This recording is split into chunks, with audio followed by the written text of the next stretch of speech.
and gentlemen, welcome back to the mother trucking video. My name is Mr.SilverEagle, and today, I don't know what I'm going to talk about, but I know I'm going to post a video about something. It's been 4 gosh darn months, and you don't know how many times I've recorded audio and footage for a video, but I couldn't put it together, and I don't know, I just had a lot of stuff happen with life and my car, and had to sell most of my silver and gold to pay for that because I didn't have cash on hand.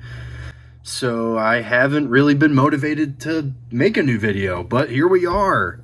Somehow I gained 6 subscribers by not posting any videos, so at this pace I might wait another 4 months and keep the channel growing. I don't know. But no, I wanted to make a video to talk about just some of the stuff that I've been focusing on buying now that I have basically nothing compared to last year. You could bet your sweet bippy that I kept as much 90% silver as I could. And I am buying as much as I can right now. Even if it's only like 30 bucks a paycheck, it's something. Then, better than nothing. But that's pretty much all the coins I own. Well, I mean, all the high dollar stuff. I have a box over here. Let me take you with me here for a second.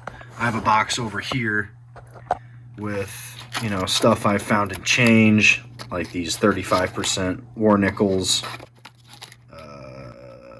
2-cent pieces, shield nickels. I've actually found this one in my change, 1869. It is corroded as crap, but I found it in change for 5 cents. This one I bought for $10. It's a little bit nicer, but still it's damaged. Right there. And yeah, just a bunch of type coins that I have. Indian head pennies. This seated quarter might be a PO1, but you can still tell it's 1853 arrows and rays.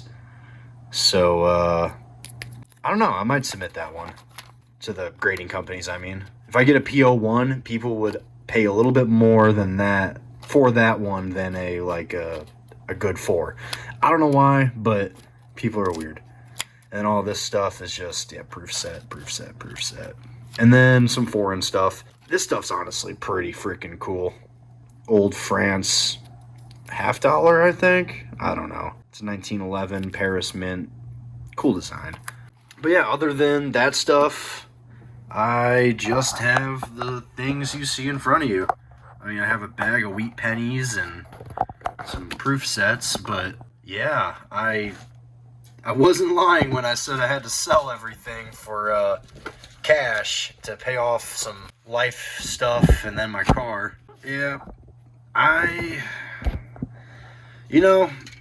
in these situations, you can be really, really hard on yourself, and you can say, like, oh my god, how did I ever let myself sell all this stuff that I've worked so hard to acquire over the past year or two?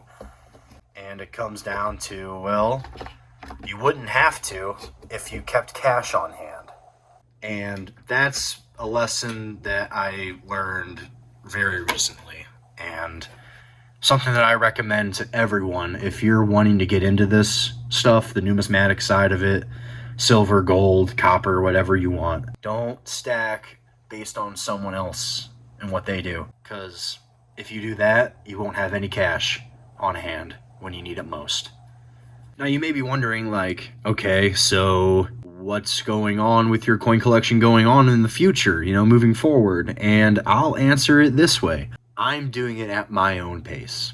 I have a goal set up right now of buying 5 ounces of silver every month until I get all of my student loans paid off and my credit card paid off. After that point, I'll be buying 10 ounces of silver every month. As long as I'm disciplined and I make the minimum payments on everything. Yes, I know when I say minimum payments, a couple of you guys probably puckered up real quick, but rest assured, I think I know what I'm doing. And once I pay off one debt, I can just use all of the money from that and pay off a different debt. and have that snowball and snowball until I am debt free within probably 1 or 2 years. And that sounds like a long time, but it's not. And time in the market beats timing the market. I know I'm going to flash some of the spot prices on screen right now.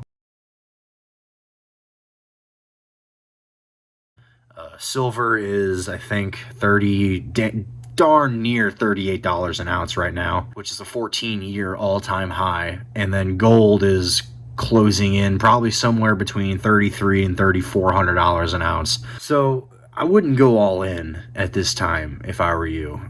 Unless you have the money, in which case, go for it. It's your money. You're an adult. Make your own decisions. I'm not a financial advisor. Don't listen to me if you don't want to. But if you're in a similar situation as me and you have like 40% of your income left over for groceries, gas, fun money, that sort of thing, this is probably your best bet. Just buy little by little, every month or week, and I promise you, as long as you have cash on hand to rely on for an emergency fund, if you ever need it, and you don't have to sell any of that silver ever because of that emergency fund cash, you'll have 500 ounces in 8 years. And if you want to have 1,000 ounces in 8 years, just buy 10 ounces a month, every month. It's consistency. That's the key to this thing. I'm still going to buy numismatic coins. I know I'm flippy-floppy on this freaking issue, but I'm still going to buy numismatic coins when they pop up. But I'm not going to go out of my way to build a collection based on trying to make money or trying to have an investment in a numismatic coin. Because it sucks to say this out loud, but the dealers set the prices. I don't care if you're best buds with your coin shop. If silver gets up to $50 an ounce, they're probably going to be back $5 an ounce. And for your numismatic coins, they might not even buy them if there's no metal content in them. And if they do, they'll buy them for the metal content, and that's it. We saw the same thing happen when the Hunt brothers dumped all that silver into the market and raised it to $50 an ounce back in the 80s. I mean, adjusted for inflation, I think that's like $400 today money an ounce. Dealers were melting everything back then because you could get more money for the melted down silver than you could selling the coin as a collectible. Same thing's going to happen if silver gets up to that high. Maybe not $50 an ounce. That's an arbitrary number. Maybe it would be $150 an ounce. But with the bullion, the dealers don't make up the prices. The market makes up the prices. And even though it's manipulated, I'll get into that in a different video. Don't worry about it. Even though it's manipulated, you still have more control over when you go to sell. When you go to sell numismatics, you have to haggle, bargain. Hopefully the guy's not trying to rip you off and take advantage of you if you don't know any better, but hopefully by this point you know a little bit. And with bullion, you don't have to worry about that. You know the spot price before you walk in the store. And if he doesn't offer you the price that you want, well, fuck, you just go to a different store.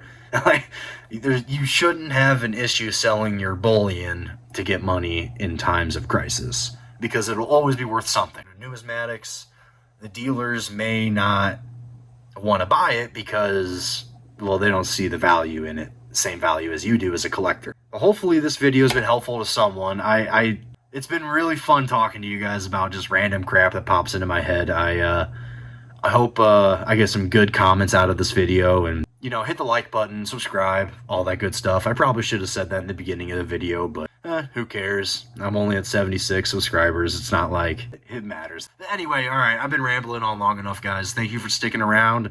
My name is Mr. SilverEagle, and I'll catch you guys later.